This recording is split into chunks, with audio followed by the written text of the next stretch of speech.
नमस्कार, सत्यहिंदी.com में आपका स्वागत है। मैं हूं मुकेश कुमार।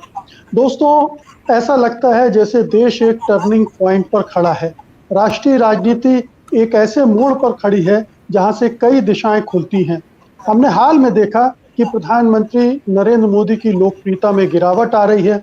उनकी सरकार की छवि और साख ध्वस्त हो गई। खासतौर से इसे पूरी कोरोना क्राइसिस के दौरान जिस तरह से सरकार ने काम किया, उसको लेकर देश ही नहीं दुनिया भर में सवाल उठे और उनके क्षमताओं पर भी प्रश्न चिन्ह लगे बड़े-बड़े। दूसरी तरफ हम देख रहे हैं कि पश्चिम बंगाल में ममता बनर्जी से उनका टकराव चल रहा है और भी कई राज्यों के मुख्यमंत्री उनके खिलाफ बोल रहे हैं। उनकी अपनी पार्टी में भी एक तरह का छोटा-मोटा घमासान कई राज्यों में शुरू हो गया है। उत्तर प्रदेश में योगी आदित्यनाथ उनको चैलेंज देते हुए दिख रहे हैं। वसुंधरा राजे अपनी अलग ढपली बजा रही हैं और येदियुरप्पा कह रहे हैं कि उनको कोई हटा नहीं सकता। आखिरकार क्या कह रहा है ये पूरा माहौल, जिसमें विपक्ष हालांकि सुस्त दिखलाई पड़ रहा है, उस तरह से खड़ा होकर चुनौती देते नहीं दिख रहा है जैसा कि इस मौके पर दिखना चाहिए। तो ये तमाम सवाल हैं जिनके जवाब हम सब ढूंढ रहे हैं और इन्हीं सवालों के साथ में मेरे सामने हैं, मेरे साथ हैं अभय कुमार दुबे जी, जिनको आप जानते हैं, जाने-माने राजनीतिक विश्लेषक हैं, समाज की नब्ज को परखते रहते हैं और एक राष्ट्रीय राजनीति की जो पक्की ठोस समझ है, वो उनकी बातचीत में आप पा सकते हैं। तो सबसे पहले अभय जी, आपका स्वागत है कार्यक्रम में। पहला सवाल तो यही है कि जो परिदृश्य बन रहा है राष्ट्रीय स्तर पर, तो उसको आप कैसे देख रहे हैं? क्या आपको लग रहा है कि कुछ बदल रहा है अब? अभी जो पिछले 7 साल गुजरे हैं, वो उसके बाद अब कोई एक ऐसा मोड़ आ गया है, जहाँ से राजनीति एक नई दिशा पकड़ सकती है। देखिए, आपने जिन संकटों का जिक्र किया, जिसका नरेंद्र मोदी और उनकी सरकार सामना कर रही है, वो संकट तो सब वास्तविक हैं। आपकी बातें बिल्कुल सही हैं। राजनीतिक संकट है जो किसान आंदोलन की शक्ल में है। उसके बाद में फिर आर्थिक संकट बहुत बड़ा है, जिसकी कोई सीमा नहीं है, कोई अपरंपार नहीं है। किसी की समझ में नहीं आ रहा है कि इस संकट का निवारण, संकट को कम कैसे किया जाए। सरकार की समझ में तो बिल्कुल नहीं आ रहा है और सरकार को जो सुझाव मिल रहे हैं, उन सुझावों को पढ़ने से भी नहीं लगता कि उन लोगों के पास भी उन लोगों की उंगलियां भी इस संकट की नब्ज पर हैं। वो संकट हाथ से बाहर हो चुका है। विदेश नीति के मोर्चे पे संकट है। चीन की वजह से भारत का हाथ पत्थर नीचे दबा हुआ है और भारत की अंतर्राष्ट्रीय प्रतिष्ठा कभी भी नुकसान उठा सकती है। और तो ये और दूसरे भाजपा के अंदरूनी संकट हैं, इनका आपने जिक्र किया। उत्तर प्रदेश में योगी आदित्यनाथ भाजपा के गले में अटके हुए हैं, ना उन्हें उगलते बन रहा है भाजपा को, ना निगलते बन रहा है। और योगी आदित्यनाथ को की ये हैसियत बनाने में कुछ भाजपा का ही अपना योगदान है। किसी ने नरेंद्र मोदी को सुझाव तो दिया नहीं था कि योगी आदित्यनाथ को उत्तर प्रदेश का मुख्यमंत्री बना दें।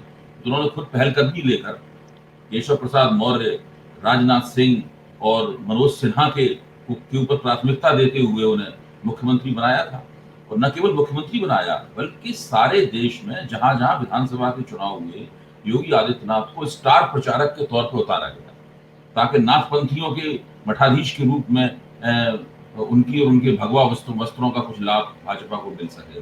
और जिस तरह का वो एक उग्र, आक्रामक और मौखिक हिंसा से भरा हुआ हिंदुत्ववादी राग अलापते हैं अपने भाषणों में, उसका उन्हें लाभ हो सके। तो भाजपा ने उनको दरअसल में एक साधारण मुख्यमंत्री की तरह न मानकर एक विशेष दर्जा दिया, और वो विशेष दर्जा आज तौक की तरह भाजपा के गले में लटका हुआ है। जहां तक कर्नाटक का सवाल है, वहां पर येदियुरप्पा का विकल्प भाजपा ने अभी तक नहीं खोजा। वो लंबे अरसे से भाजपा की सेवा कर रहे हैं और उनको कोई विकल्प भाजपा के पास नहीं है। तो ये भी एक भाजपा के सामने बहुत समस्या। दरअसल भाजपा की असली समस्या पहले प्रदेशों में थी, जो आज बहुत बढ़ रही है। प्रदेशों की राजनीति के ऊपर भाजपा के आला कमान की अच्छी पकड़ नहीं है, उनके पास अच्छा वहां नेतृत्व नहीं है। भाजपा के मुख्यमंत्रियों की रेटिंग बहुत खराब है, आप तो सर्वेक्षणों में देख चुके हैं। अब वो समस्या जो प्रदेशों में थी, वो केंद्र में आ गई है, और उसकी वजह 3 है, इनका हम लोग अभी जिक्र कर चुके हैं।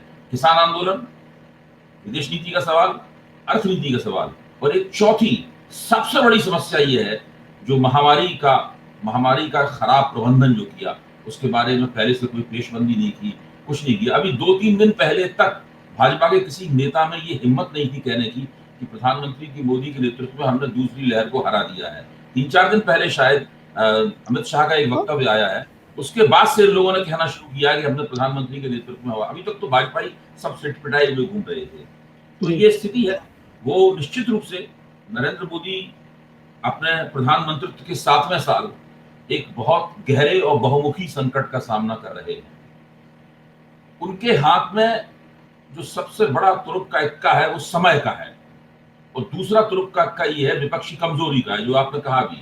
उनके पास अभी 3 साल का समय है, और जिस तरह के वो नेता हैं, जिस तरह की पार्टी के नेता हैं, जिस तरह का राष्ट्रीय स्वयंसेवक संघ का हाथ उनकी पीठ पर है, जिस तरह के संसाधन उनके पास हैं, उनकी राजनीतिक कुशलताएं हैं, और अपना कोर्स करेक्शन करने की जो उनकी क्षमता है, इसके जरिए वो अगले 3 सालों में जो एंटी इनकम्बेंसी उनके खिलाफ जमा होती जा रही है, वो कोशिश करेंगे कि वो ज्यादा से ज्यादा मंद हो, और इसके प्रयास विभिन्न मोर्चों पर दिखाई देने लगे हैं। अभी सबसे पहली और सबसे बड़ी चुनौती उत्तर प्रदेश है, जहाँ एंटी इनकम्बेंसी बहुत है। अब देखो, और समय भी बहुत कम है, केवल 6 महीने का समय है। देखिए वहां वो एंटी इनकम्बेंसी का मुकाबला कैसे करते हैं। जी।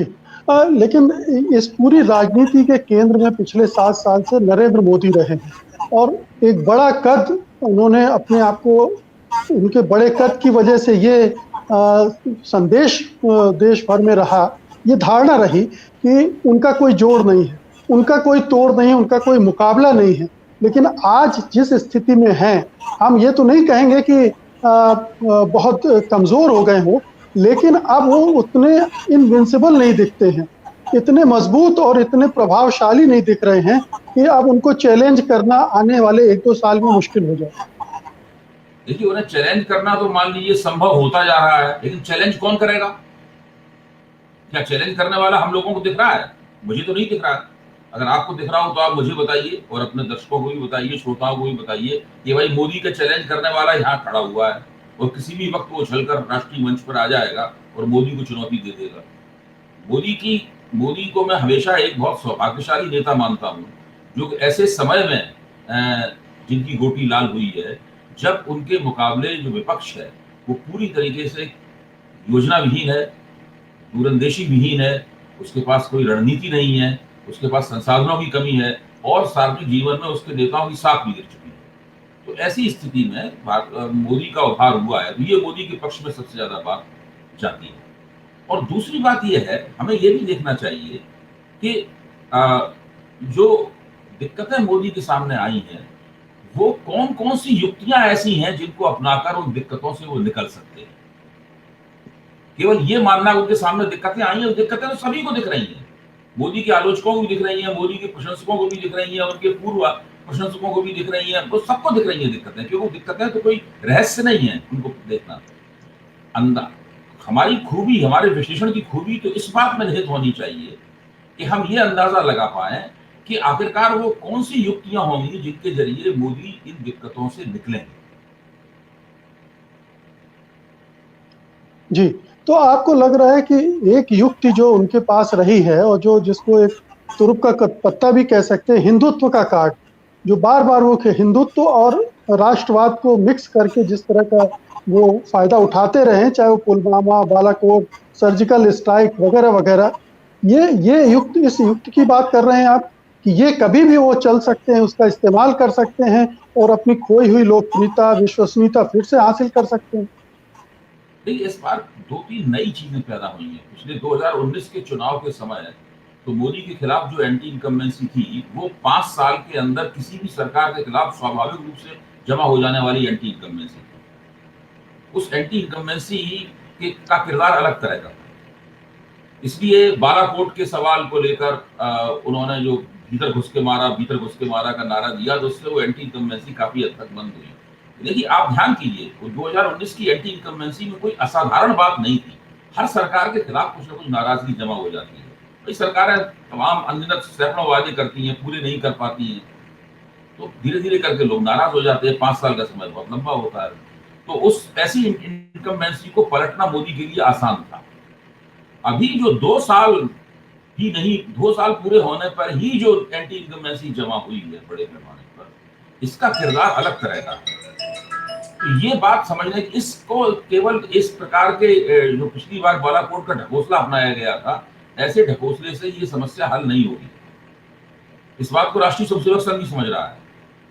जो 3 दिन तक अभी दिल्ली में चिंतन बैठक हुई थी भाजपा और राष्ट्रीय स्वयंसेवक संघ की, इधर दिल्ली में चल रही थी, उधर लखनऊ में बैठक चल रही थी, ये सब जो हो रहा है इस पे सब लोगों के माथे पे शिकने पड़ी हुई हैं।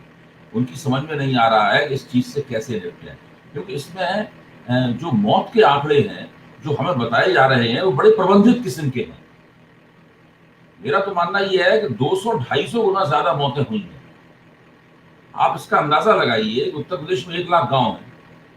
अगर जहां जहां मैं पूछता हूं फोन करके, आप भी मुकेश जी पूछते होंगे, पता लगाते होंगे, हर गांव में कम से कम 5 और 5 से लेकर 10 नहीं 15 लोगों का ध्यान कोरोना की वजह से हो गया। तो इसका मतलब है अकेले उत्तर प्रदेश में ही 15-20 लाख लोग मर गए होंगे। बहुत से लोगों का मोटे तौर पर अनुमान यह है कि इस देश में करीब 1 करोड़ लोग कोरोना की भेंट चढ़ गए दूसरी लहर, 1 करोड़ या उससे ज्यादा लोग। अब हम लोगों का अंदाज लगाने की बात यह है कि ये जो दुख की घड़ी है लोगों के लिए, क्या ये उनके लिए राजनीतिक क्षोभ और राजनीतिक नाराजगी की घड़ी भी बनेगी? क्या उनका दुख जो है एक पॉलिटिकल एंगर में चेंज होगा और सरकार के खिलाफ वोट करने का वो निर्णय लेगा? ये सब इस बात पर निर्भर करेगा कि अब मोदी जी की जो विफलताएं हैं, मोदी जी अपनी उन विफलताओं को, उनके पास समय है अगले 6 महीने में 10 महीने में सफलताओं में कैसे बदलते हैं, और नई समस्याएं जो पैदा होती हैं उन नई समस्याओं का मुकाबला कैसे करते हैं। नई समस्याएं तो पैदा होती ही रहेंगी, क्योंकि अर्थव्यवस्था की अभी देखिए कोरोना की वजह से हम लोग बहस नहीं कर रहे हैं, बल्कि कई जगह पेट्रोल का प्राइस 100 रुपए पार कर गया। अगर महामारी नहीं होती तो आज हम लोग इसके ऊपर चर्चा कर रहे होते।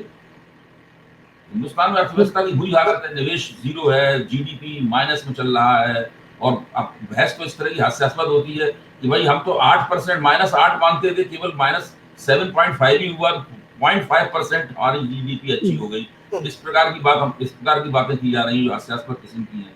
बहरहाल स्थिति यह है कि ये सरकार अपने जीवन के सबसे बड़े संकट का सामना कर रही है, और अभी तक इस सरकार ने ऐसा कोई भी लक्षण नहीं दिखाया है जिससे ये पता लग सके कि इस संकट से निपटने के लिए उसके पास एक पक्की कार्य योजना है। वैक्सीन की पॉलिसी आप लीजिए, ये बहुत बड़ा स्कैंडल है। मैंने वैक्सीन लगवाई तब मैंने वही वैक्सीन उसी अस्पताल से 250 रुपए में खरीदी। कुछ दिनों बाद जब मेरी पत्नी ने वैक्सीन लगवाई तो उनको वही वैक्सीन 1100 रुपए में खरीदनी पड़ी उसी जगह से। तो आप किसी भी भाजपा के प्रवक्ता से ही पूछिए कि भाई ऐसा क्यों हुआ, तो इसका जवाब वो नहीं दे पाएगा जी। जब वो कहते हैं कि दिसंबर तक हमारे पास इतनी वैक्सीनें होंगी, 200 करोड़ वैक्सीनें होंगी वगैरह वगैरह, सब जो बातें करते हैं, तो भाई जून और जुलाई में क्या होगा? जो वैक्सीन तो आपके पास अगस्त से लेकर दिसंबर के बीच में आएगी, और जून और जुलाई में क्या होगा? अब इनकी खुशकिस्मती थी कि ये दूसरी लहर जितनी तेजी से चढ़ी थी उतनी तेजी के साथ उतर रही है, लेकिन अभी भी इस देश में 1 लाख से ज्यादा संक्रमित लोग रोज मिल रहे हैं। जो मरे लोगों की संख्या कम करके बताई जा रही है। और भाजपा के जो जनप्रतिनिधि हैं, आप पूरा हिसाब किताब लगा के देखिए, अगर भाजपा के पास 320 एमपी हैं लोकसभा में, और राज्यसभा के एमपी को उसमें और जोड़ दिया जाए, और करीब सारे देश में करीबन 1,500 भाजपा के एमएलए भी होंगे विभिन्न विधानसभाओं में, इन सबको जोड़ दिया जाए और ये मान लिया जाए कि सबने 3-3 गांव गोद लिए होंगे, तो फिर इसका ऑडिट होना चाहिए कि भाई इतने गांवों को आदर्श गांव बनाने में इन जनप्रतिनिधियों ने क्या भूमिका निभाई? कोई भूमिका नहीं निभाई। और इसका सबसे बड़ा प्रमाण स्वयं केंद्रीय स्वास्थ्य मंत्री हर्षवर्धन है। हर्षवर्धन ने 2018 में दिल्ली के 3 गांवों को गोद लिया था, और उनके नाम इंडियन एक्सप्रेस के पहले पन्ने में छप चुके हैं। गोद लेने के बाद वो आज तक उन गांवों में लौट कर नहीं गए। उन गांवों में इलाज की कोई व्यवस्था नहीं है। जब वहां पत्रकार लोग गए तो उन्होंने कहा भाई उनको हर्षवर्धन जी से कहिए कम से कम यहाँ पे एक नर्स है, एक वार्ड बॉय तो रख दें जो हम लोगों को खांसी जुकाम की दवा देता रहे। मैं विशेष रूप से कोई हर्षवर्धन की आलोचना नहीं कर रहा हूँ, मैं नमूने के तौर पर ही बता रहा हूँ। केंद्रीय स्वास्थ्य मंत्री हैं, उन्होंने 3 गांवों को गोद लिया था, और उन 3 गांवों में दोबारा लौट कर जब वो ऐसा कर सकते हैं जो कि अन्यथा भले आदमी माने जाते हैं, जब वो ऐसा कर सकते हैं तो भाजपा के अन्य तथाकथित जनप्रतिनिधियों ने क्या किया होगा इसका अंदाजा आप लगा सकते हैं। जी। तो ये तो तो अभय जी, भाजपा की स्थिति है।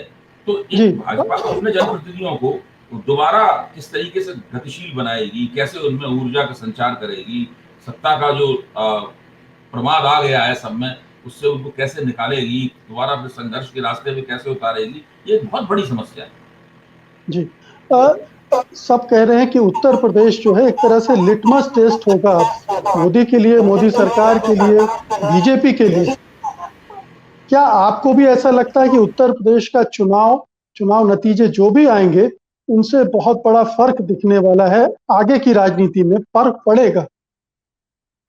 देखिए, पश्चिम बंगाल का चुनाव हारने से भाजपा को बहुत नुकसान हुआ। पश्चिम बंगाल का चुनाव अगर भाजपा जीत जाती तो राजनीतिक संकट और दूसरे संकटों का प्रबंधन करने की उसकी क्षमता में बढ़ोतरी हो जाती। पश्चिम बंगाल का हार जाने से अब वो बढ़ोतरी की बजाय उसमें और क्षय हो गया है। आप सोचिए, अगर वो उत्तर प्रदेश का चुनाव भी हार जाए तो भाजपा के पास क्या बचेगा? नरेंद्र मोदी का ग्राफ लगातार नीचे की तरफ, और एक बार देखिए राजनीति में क्या होता है, एक बार जब आपका सिक्का गिरना शुरू होता है, उसकी कीमत गिरनी शुरू होती है, तो उसको संभालना बड़ा मुश्किल है। इंदिरा गांधी नहीं संभाल पाई थी, राजीव गांधी नहीं उसको संभाल पाए थे। इन लोगों के पास भी बड़े बड़े बहुमत हुआ करते थे और ये लोग भी बड़े मजबूत नेता हुआ करते थे। तो सिक्का, नरेंद्र मोदी का सिक्का इस वक्त थोड़ी गिरावट की तरफ है और इसको संभालने के लिए उन्हें बड़े बड़े कुछ चुनाव जीतने की आवश्यकता है। आपको ध्यान होगा कि जब 2015 में दिल्ली में भाजपा चुनाव हार गई थी, फिर बिहार में चुनाव हार गई थी, फिर परामर्शदाता मंडल के बुजुर्ग नेताओं ने एक पत्र लिख दिया था, इसमें भाजपा के अंदर भगदड़ मच गई थी। अगर 2017 में भाजपा ने उत्तर प्रदेश में 325 सीटें न जीती होती तो पहले कार्यकाल में ही मोदी का ग्राफ नीचे चला जाता। मोदी को पूरी उम्मीद थी कि भाई बंगाल में वो कमाल करके दिखाएंगे, पूरी मेहनत भी की, उन्होंने जोर भी पूरा लगाया, लेकिन वो गलत जगह सिर मार रहे थे, बुरी तरीके से हार गए। अब उत्तर प्रदेश में दांव लगाना पड़ेगा उन्हें। 6 महीने बाद उत्तर प्रदेश में चुनाव है। दिक्कत की बात यह है कि योगी आदित्यनाथ की सरकार के पास ऐसे 1 दर्जन काम भी नहीं है जिनका जिक्र करके वो एक पोस्टर निकाल सके अपने पक्ष में। जो अब जैसे कि मान लीजिए उन्हें जेवर एयरपोर्ट बनाना था, जेवर एयरपोर्ट तो अब पता नहीं कब से बनेगा। उम्मीद ये थी कि ये जल्दी जल्दी बना के प्रधानमंत्री की पहली फ्लाइट वहां पर लैंड करवा दी जाएगी। राम मंदिर भी नहीं, राम मंदिर बनाना भी भविष्य के गर्भ में है। उत्तर प्रदेश के औद्योगिकरण की दिशा में एक कदम भी नहीं उठाया गया है। कानून व्यवस्था की हालत यह है कि वो मुठभेड़ मूलक यानी एनकाउंटर मूलक कानून व्यवस्था उनकी है। शुरू में तो इस तरह के एनकाउंटर की इजाजत जब आप पुलिस दे देते हैं तो व्यवस्था होती है, लेकिन बाद में पुलिस एक्सटॉर्शन करने लगती है, उगाही करने लगती है, फिर ये गिनती होने लगती है कि हमारी बिरादरी के इतने बाहुबली मार दिए गए, उसकी बिरादरी के इतने ही मारे गए, इस तरह का कंपटीशन हो जाता है, बहुत विकृतियां पैदा हो जाती हैं। उत्तर प्रदेश का शासन तो इस तरह की विकृतियों का शिकार है। और यूपी में किया क्या इन लोगों ने पिछले 5 साल में? पीएमओ और सीएमओ के बीच में एक जुगलबंदी चलती रही। जितने विधायक थे वो सारे के सारे विधायक जो है उपेक्षित बने रहे। सांसद थे, सांसदों ने भी कोई काम नहीं किया, मंत्रियों ने भी कोई काम नहीं किया। जब वहां पे अभी जो पूर्व कृषि मंत्री क्या नाम है उनका, राधा मोहन सिंह, राधा मोहन सिंह जब वहां गए और उन्होंने भाई पूछा, पता लगाया कि ये घोषणा पत्र में जो काम लिखे हुए थे हुए कि नहीं हुए, अगर नहीं हुए तो क्यों नहीं हुए, पूरा उसका ऑडिट वहां किया गया। तो उत्तर प्रदेश की स्थिति बहुत खराब है। जब विधायकों से पूछा गया तो 64% विधायकों ने ये कहा कि योगी आदित्यनाथ को बदल देना चाहिए। 36% विधायकों ने कहा कि अगर आप योगी आदित्यनाथ को हटाएंगे तो आपकी पराजय निश्चित है। तो विडंबना ये है भाजपा की कि 64% के ऊपर 36% हावी हो गया। यानी 64% ने जब योगी को हटाने की बात कही थी, उनकी बात न मानकर भाजपा और 36% की बात मान रही है, क्योंकि उसे डर है कि वो 64% ने चुनाव जिता पाएंगे नहीं जिता पाएंगे तो पता नहीं है। ये 36% जरूर हरा देंगे चुनाव। जी, लेकिन अभय जी ये भी कहा जाता है कि योगी आदित्यनाथ संघ की पहचान के भावी वो हैं, मॉडल हैं, जिनके आधार पर उनको आगे की राजनीति करना है संघ को। और इसलिए वो उसको सपोर्ट भी कर रही है। और दूसरी बात यह है कि उत्तर प्रदेश का चुनाव जो है वो लड़ा जाएगा तो हिंदुत्व के कार्ड पर लड़ा जाएगा, और अब अगले 6 महीने की पूरी राजनीति जो है वो हिंदू मुसलमान पर होगी, क्योंकि उपलब्धियों की के आधार पर बीजेपी चुनाव जीत ही नहीं सकती। देखिए, योगी आदित्यनाथ का अगर आप इतिहास देखें तो मुझे नहीं लगता कि वो संघ की कतारों से आए। तो राष्ट्रीय स्वयंसेवक संघ में उनको कभी दीक्षित नहीं किया गया, उन्होंने कभी शाखा में भागीदारी नहीं की, और उनके जो गुरु थे महंत अवैधनाथ वो भी नहीं थे। वो राम जन्मभूमि मंदिर का जो न्यास था उसमें महंत अवैधनाथ की हमेशा राष्ट्रीय स्वयंसेवक संघ और विश्व हिंदू परिषद वालों से विवाद ही होता रहता था उनका। योगी ने भी अपनी राजनीति जो शुरू की वहां पर भाजपा के खिलाफ कई बार उन्होंने उम्मीदवार खड़े किए। तो योगी आदित्यनाथ की जो छवि है वो हिंदुत्ववादियों को अच्छी जरूर लगती है, लेकिन राष्ट्रीय स्वयंसेवक संघ का जो ब्रांड का जो हिंदुत्व है उसमें वो छवि पूरी तरीके से फिट नहीं है। तो मुझे नहीं लगता कि राष्ट्रीय स्वयंसेवक संघ योगी आदित्यनाथ के ऊपर इतना ज्यादा फिदा है। ठीक है, वो उत्तर प्रदेश के मुख्यमंत्री हैं और उनको हटाया जाना अभी थोड़ा मुश्किल हो रहा है, और उनको हटा के बेकार का झंझट कोई मोल नहीं लेना चाहता कि बगावत की संभावनाएं खुलेंगी, उससे वो लोग बचना चाहते हैं। लेकिन ये मानना कि वो भविष्य की राजनीति के नायक वही होंगे, ये मानना अभी मेरी समझ में इतनी बात नहीं आती। जी, लेकिन एक तो और सवाल इससे जुड़ा था। हाँ जी, बोलिए। वो ये था कि उत्तर प्रदेश का चुनाव हिंदुत्व के आधार पर लड़ा जाना है, जहां पर हिंदू मुस्लिम पोलराइजेशन पूरी तरह से उस पर दबाव होगा, जोर होगा, और वो योगी आदित्यनाथ के नेतृत्व में बेहतर ढंग से हो सकता है। अनम्यूट कर लीजिए। हाँ, जी, पिछले जी, चुनाव में भी 2017 में भी सबसे ज्यादा मीटिंगें उत्तर प्रदेश में किसी ने की थी तो योगी आदित्यनाथ ने की थी, आपको ध्यान होगा। जी, और बात में उनको जब मुख्यमंत्री बनाया गया तो कहा भी गया भाजपा आला कमान की तरफ से कि भाई हमारे सबसे बड़े प्रचारक तो वहां पे यही थे। तो मेरा कहना यह है कि जो भाजपा सांप्रदायिक ध्रुवीकरण करेगी करेगी तो इसमें किसी कोई आश्चर्य नहीं होगा कि वो तो उसकी राजनीति है, सब जगह करती है सांप्रदायिक ध्रुवीकरण। लेकिन हम लोगों को ये भी देखना होगा कि सांप्रदायिक ध्रुवीकरण के जो परंपरागत मुद्दे थे वो तो उपलब्ध नहीं है, और भाजपा की ही सरकार है उत्तर प्रदेश में, तो वो वहां पर दंगा भी नहीं करा सकती बहुत बड़ा कोई। जैसे कि अखिलेश की सरकार में पश्चिमी उत्तर प्रदेश में दंगा वंगा हो गया था, वो भी नहीं करा सकती। पश्चिमी उत्तर प्रदेश का सीन भी पूरी तरीके से बदल चुका है किसान आंदोलन के कारण। अब जाट और किसान जो है पश्चिमी उत्तर प्रदेश के भाजपा के जेबी वोटर नहीं रहे हैं। मैं नहीं कह रहा हूं भाजपा को वोट नहीं देंगे, लेकिन भाजपा को उनके वोट लेने के लिए काफी उन्हें मनाना पड़ेगा। पंचायत चुनाव में उन्होंने नहीं दिया है भाजपा को वोट। तो परिस्थितियां काफी बदल चुकी हैं। पिछले 3 चुनावों में 2014 में, 2017 में और 2019 में जो हिंदू एकता बनाई गई थी, उस हिंदू एकता में जातियों का जो संतुलन था वो संतुलन भी गड़बड़ा गया है। योगी आदित्यनाथ की जो सरकार चलाने की शैली है उसमें उन्होंने क्षत्रियों को जिस तरीके से महत्व दिया, विकास दुबे एनकाउंटर, उसमें ब्राह्मण समुदाय नाराज है, कुर्मी समुदाय नाराज है, लोधी समुदाय नाराज है, राजभर पहले से ही नाराज चल रहे हैं। तो कई ऐसी समस्याएं हैं जिनका सामना इन लोगों को करना पड़ रहा है। वो रणनीति के स्तर पर, कार्यनीति के स्तर पर उन समस्याओं से ये लोग आगे कुछ समय में जूझते हुए दिखाई पड़ेंगे। जहां तक सांप्रदायिक ध्रुवीकरण का सवाल है, मुझे कम से कम फिलहाल ऐसा कोई मुद्दा रेडीमेड नहीं दिख रहा है जिसके आधार पर वो लोग सांप्रदायिक ध्रुवीकरण वहां पे करें। जो नागरिकता वाला सवाल है, सीएए का सवाल है और एनआरसी वाला सवाल है, उसको भाजपा आजमा चुकी है। पश्चिम बंगाल में आजमाया था, मुंह के बल गिरी वहां पर। ममता बनर्जी तो खुल के उसका विरोध करती थी। उसके आधार पर भाजपा वो उसको वोटों में कन्वर्ट कर पाना बहुत मुश्किल है, क्योंकि वो बहुत छोटे हिस्से को प्रभावित करता है। सीधे प्रभाव एक बहुत समाज के बहुत छोटे हिस्से को प्रभावित करता है, बाकी लोग उससे प्रभावित नहीं होते। तो अभी फिलहाल अब कोई भविष्य में कोई सांप्रदायिक मुद्दा वो कहीं से मैन्युफैक्चर करके ले आए, या मथुरा और वो जो बनारस का और मथुरा का मुद्दा उठाएं जी, हाँ, उसके आधार पर कुछ सांप्रदायिक गोलबंदी करने की कोशिश करें। तो अब ये सब देखने वाली बात है कि वो क्या करेंगे क्या नहीं करेंगे, क्योंकि भाजपा की ही वहां पर सरकार है।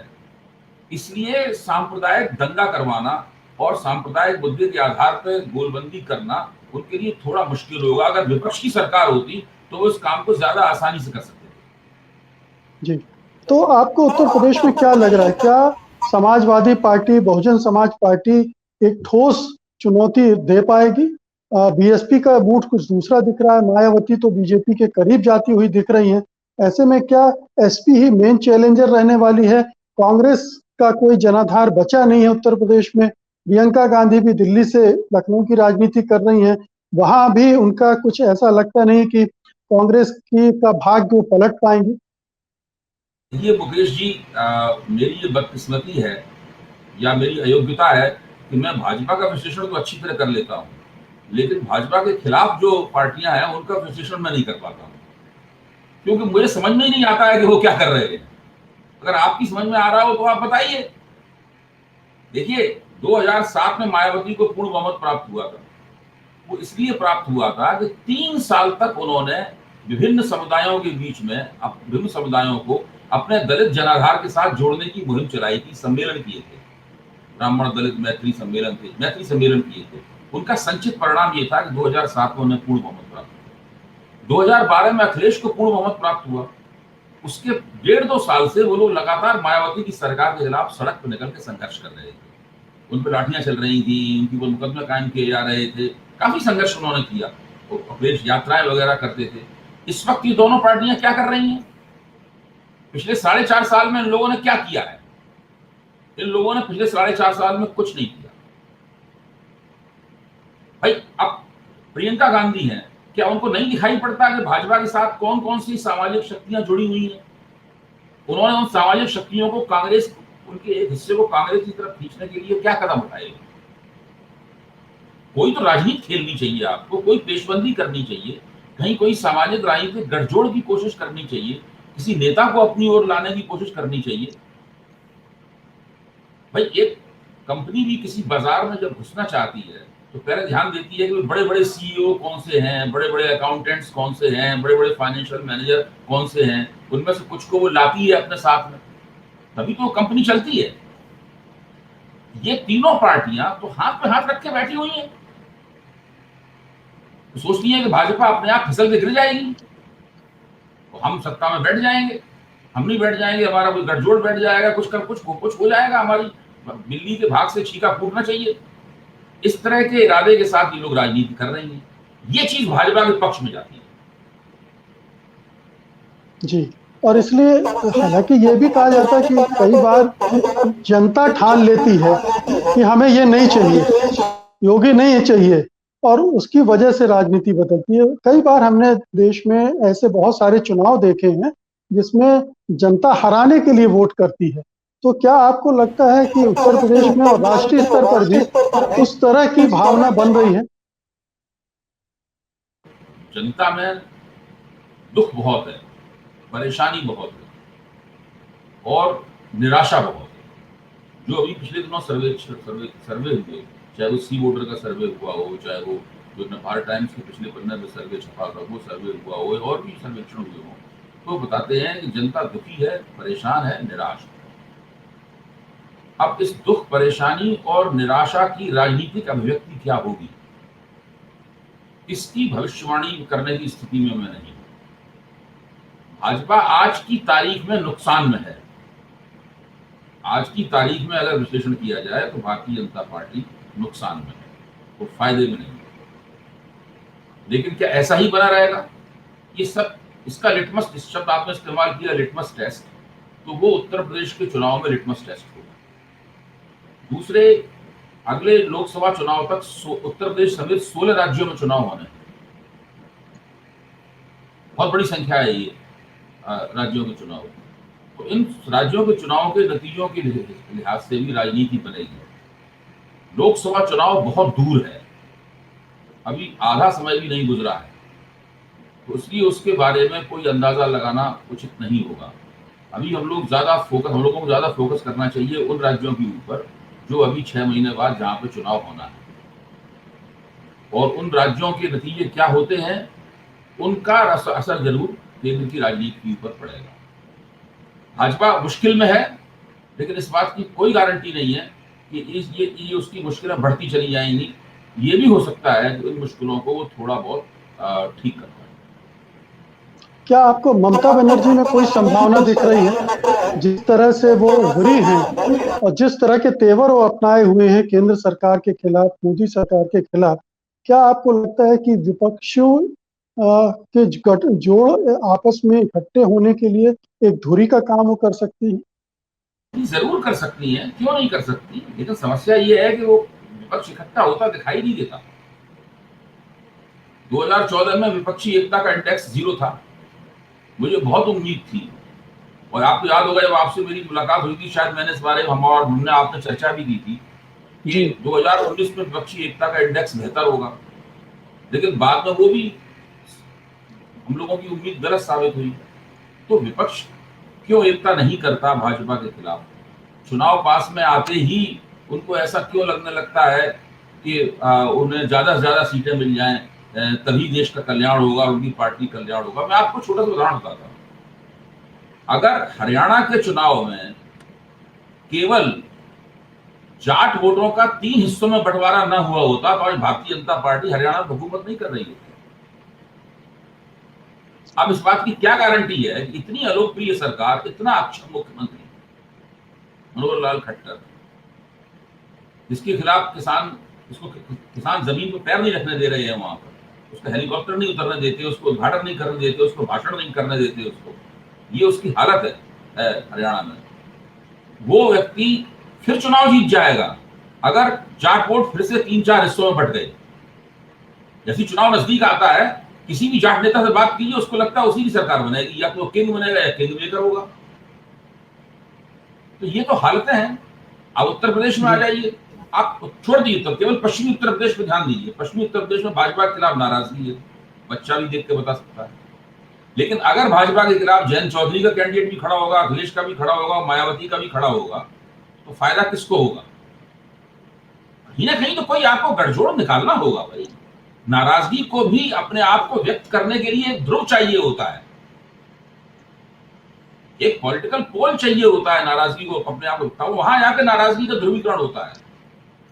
तो विपक्ष जो है वो नाराज लोगों को, एंटी इनकम्बेंसी को, वो ध्रुव प्रदान कर पाने में विफल है। जी, मेरा अंतिम सवाल है अभय जी कि मोदी और उनकी पार्टी अगर जीती है और इस स्तर पर सफलता हासिल करती रही है, तो उसकी बड़ी वजह यह थी कि हिंदुत्व के साथ एक डेवलपमेंट का एजेंडा भी था।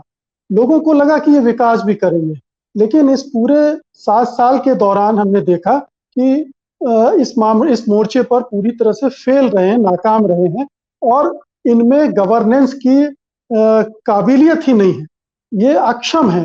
प्रधानमंत्री खुद ये साबित कर चुके हैं कि वो इस देश को चलाने में सक्षम नहीं है, और इतने बड़े संकट को तो हैंडल करने में कतई सक्षम नहीं है। तो ये जो प्लैंक है, ये हटने के बाद क्या आपको लगता है ये विश्वास फिर से अर्जित कर पाएगी मोदी सरकार, प्रधानमंत्री मोदी, बीजेपी, और फिर से 3 साल में इसको रिकवर करके वो चुनाव में खड़ी हो जाएगी? का एजेंडा कर रहे हैं, मैं उसे सब्सिडी देने का एजेंडा कर रहा हूँ। व्यावहारिक रूप से देखा जाए, जिसको मोदी सरकार कहती है डेवलपमेंट का, डेवलपमेंट तो कुछ हुआ नहीं। मोदी सरकार के हाथ में भी नहीं डेवलपमेंट करना, कोई निवेश नहीं है, कोई उत्पादन नहीं है, बाजार में कोई मांग नहीं है, सर्विस सेक्टर पिचका हुआ पड़ा हुआ है, मैन्युफैक्चरिंग सेक्टर में कोई दम नहीं है, कुछ भी नहीं है। डेवलपमेंट कहाँ होगा? तो डेवलपमेंट तो कोई है नहीं। मोदी सरकार सब्सिडी देने का एक मॉडल है, मोदी सरकार, इसको मैं मोदी का वेलफेयर मॉडल कहता हूं। और उस वेलफेयर मॉडल के तहत मोदी सरकार अपनी विभिन्न योजनाओं, जिनके नाम हम सब लोग जानते हैं, उज्ज्वला योजना है, वो शौचालय बनाते हैं, वो प्रधानमंत्री की तरफ से घर बनवाते हैं, और तमाम इस तरह की आयुष योजना है, आयुष्मान योजना है, इन तमाम योजनाओं के जरिए, जनधन योजना के जरिए, तमाम योजनाओं के जरिए नीचे से जो ऊपर 20% की आबादी, उसको कुछ सब्सिडी देने की कोशिश ये लोग करते हैं। उसके जरिए इन लोगों को कुछ हमदर्दी मिलती है जनता की, और इनकी एंटी इनकम्बेंसी उससे नर्म होती है। इसके पीछे हथकंडा ये है कि लोगों की आमदनी लगातार गिरती जा रही है। जिसकी आमदनी तकरीबन शून्य होने वाली है, अगर उसको खाते में 500 रुपए पहुंच जाएंगे तो वो तो आप तक कृतज्ञ हो जाएगा। जिसकी आमदनी बिल्कुल खत्म हो गई है, अचानक उसको पता लगा उसके खाते में 1500 रुपए आ गया है, अभी 6 महीने तक और आता रहेगा, वो उस 1,500 के साथ में प्रधानमंत्री का या किसी मुख्यमंत्री का नाम जुड़ा हुआ है, जी तो वो उसके प्रति उसके मन में कुछ ना कुछ नरमी और हमदर्दी तो पैदा होगी। तो वो जो ये है पूरा हथकंडा, इस हथकंडे के जरिए वो चाहते हैं कि अगले चुनाव की वैतरणी भी वो पार कर लेंगे। जहां तक ये कहना है कि इनका हिंदुत्व का एक वो था, आइडिया था पूरा, तो मैं अभी इस बारे में बहुत सुनिश्चित नहीं हूं कि ये 2 चुनाव पिछले लोकसभा के चुनाव उन्होंने हिंदुत्व के एजेंडे पे जीते। नरेंद्र मोदी जब तक वहां शिलान्यास की नौबत नहीं आ गई, अयोध्या भी नहीं गए एक भी बार। गुजरात 12 साल मुख्यमंत्री रहे, एक बार भी अयोध्या नहीं गए। उसके बाद में वो 5 साल तक 6 साल तक प्रधानमंत्री रहे, वो एक बार भी अयोध्या नहीं गए। उन्होंने संघ परिवार का ये आग्रह भी ठुकरा दिया कि अयोध्या के सवाल पर लोकसभा में कानून बनाया जाना चाहिए। बाकायदा इंटरव्यू देकर उन्होंने ठुकरा दिया कि संघ परिवार उसके लिए प्रदर्शन और धरना करने और सुप्रीम कोर्ट के खिलाफ नारेबाजी भी कर रहा था। तो नरेंद्र मोदी ने हिंदुत्व के जो सुपरिभाषित एजेंडे हैं और मुद्दे हैं, उन मुद्दों को प्रमुखता देकर कोई चुनाव नहीं लड़ा है। मेरा कहना यह है, चुनाव प्रचार के दौरान जरूर वो लोग हिंदू मुसलमान सांप्रदायिकता भड़काते हैं, वो भी चुनाव प्रचार के एक दौर में भड़काते हैं, कुछ दौर तक नहीं। आप देखिए, बिहार हो कहीं हो, शुरू में नहीं होता है। दिल्ली में बहुत जमकर उन्होंने सांप्रदायिकता भड़पाई, लेकिन वो थोड़ा बाद में जब उन्हें लगा कि वो केजरीवाल से पार नहीं पा पाएंगे, तो उन्होंने वो करना शुरू कर दिया। तो वो उसको वो एक टैक्टिक्स के तौर पर यूज करते हैं, एक फौरी कार्यनीति के तौर पर उसको इस्तेमाल करते हैं, एक दीर्घकालीन रणनीति के तौर पर। उन्होंने सांप्रदायिक ध्रुवीकरण के मुद्दे को उन्होंने सीधे सीधे चुनावी गोलबंदी के लिए इस्तेमाल नहीं किया। इसका मतलब ये नहीं है कि वो सांप्रदायिक राजनीति नहीं कर रहे हैं, सांप्रदायिक राजनीति तो उनके मर्म में है। उनकी थ्योरी है कि छोटे छोटे सांप्रदायिक कुछ घटनाएं होती रहे, धीरे धीरे कढ़ाव जो है, सांप्रदायिकता का कढ़ाव खुद उदाता रहे। इसे लो इंटेंसिटी कॉन्फ्लिक्ट कहते हैं। इस तरह की परिस्थिति लगातार बनी रहे, कहीं गोरक्षक सक्रिय रहे, कहीं घर वापसी का मामला रहे, कहीं लव जिहाद का मामला रहे, कहीं कुछ, इस तरह से कुछ कुछ होता रहे, ताकि वो हमेशा अल्पसंख्यकों के खिलाफ एक नाराजगी, हिंदुओं के बीच में एक असंतोष को जो है वो भुनाने के लिए तैयार रहे। लेकिन अभी तक ये नहीं देखा गया है कि लोकसभा का वोट इन्हीं मुद्दों पर मांगा गया। सांप्रदायिक माहौल है, एक सांप्रदायिक, चारों तरफ सांप्रदायिक माहौल है। उस सांप्रदायिक माहौल में ऐसा नहीं दिखाई पड़ा कि किसी सांप्रदायिक मुद्दे को केंद्रित करके वोट की अपील की गई। अगर सर पश्चिम बंगाल को आप देखिए, भाजपा के जो निचले स्तर के और मझोले स्तर के जो नेता थे, वो अपने भाषणों में ममता बनर्जी को बेगम ममता, खाला ममता वगैरह सब ये बोलते थे, लेकिन बड़े स्तर के नेता ये सब बोलने से परहेज करते थे। तो एक ही बार उन्होंने बोला कि वो तो उन्होंने कहा है सारे सेकुलर मुसलमानों को एक होने के लिए कहा है। तो ये इनकी इस तरह की रणनीति अभी तक चली है। मैं आपकी इस बात से सहमत हूं कि अगर जब इनकी सारी नीतियां फेल हो जाएंगी तो ये नंगी सांप्रदायिकता पर भी उतर आएंगे और वो उस तरह की गोलबंदी करने की कोशिश करेंगे जिसकी तरफ आप इशारा कर रहे हैं। क्या वो समय आ गया है? ऐसा वो कर सकते हैं। समय आ गया, उसका समय अभी 3 साल, लोकसभा का चुनाव तो 3 साल दूर है, अभी उसका लोकसभा के लिहाज से समय उसका नहीं आया है जी। हाँ, उत्तर प्रदेश में वो कर लेंगे, जैसे कि आपने कहा उत्तर प्रदेश में वो कहा सांप्रदायिक गोलबंदी कर सकते हैं। तो हम लोगों को आंखें खुली रखकर देखना चाहिए, और जो भाजपा के खिलाफ जो विपक्षी शक्तियां खड़ी हैं उनको भी देखना चाहिए। मुझे याद है नीतीश कुमार जब 2015 का चुनाव लड़ रहे थे तो केसी त्यागी घर पे उनसे मुलाकात हुई थी नीतीश कुमार की। उस वक्त तो भाजपा के विरोध में बातें करते थे, भाजपा के खिलाफ चुनाव लड़ने जा रहे थे।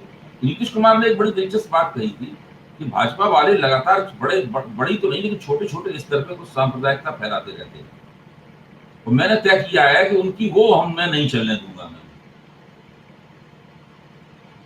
और उन्होंने ऐसा किया भी, और उसका उन्हें लाभ भी प्राप्त हुआ, कि उनके पास एक ताकतवर, लालू यादव के जुड़ जाने का एक ताकतवर सामाजिक गठजोड़ था।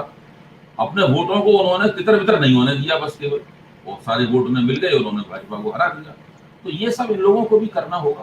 उत्तर प्रदेश में भाजपा के खिलाफ बहुत सारे समुदायों में जिन्होंने भाजपा को समर्थन दिया है, नाराजगी है।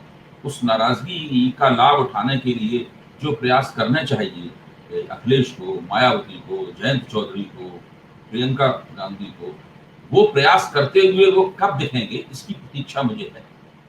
जी, तो अभय जी, कुल मिलाकर हम ये कह सकते हैं कि अभी तक जो हालात हैं उसमें बेशक प्रधानमंत्री कमजोर दिख रहे हों, बीजेपी कमजोर दिख रही हो, लेकिन अभी सिचुएशन बहुत फ्लूइड है, तरल है।